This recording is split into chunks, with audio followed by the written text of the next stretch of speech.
Hey guys, I actually did a video on this already, but it was no audio, so I had to do it. So I'm doing it again, which is all good. So I want to make sure you guys understand this question.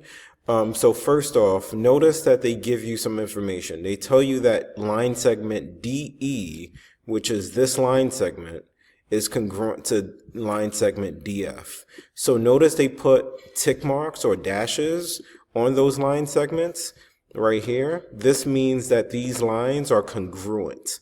Similarly, AD and DC are congruent. So they put two dashes right here.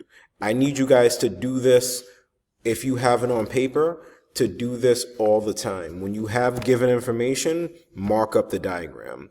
What you also need to realize is that these lines right here, this line EC and AF, they intersect each other.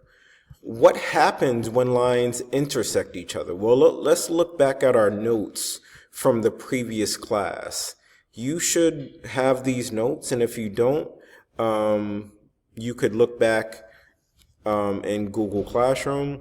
So these vocabulary words are going to come up. So when two lines intersect each other, they create vertical angles. So these angles right here are vertical angles. So similarly, you're going to have vertical angles in our situation. So these angles right here are going to be vertical. So basically, you're going to name these angles. So this angle is angle EDA and angle FDC. Those angles are congruent. So, pardon me.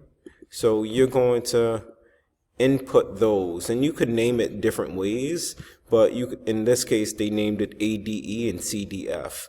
And the reason would be vertical angles are congruent. So you need to just drop it down and just type it in. So in this case, like for instance, for the next question, you would literally go to the statement and type in angle, CDE or whatever the angle is, and then search for vertical angles. And then after you do that, you identify that the vertical angles are congruent. You're going to then make the claim that the triangles are congruent by side angle side, because this is a side, this is an angle, and this is a side. Similarly, this is a side, this is an angle, and this is a side. So we're done. All right, so I hope this video was helpful, and try to do the next question, which is very, very similar. All right, thank you guys for watching.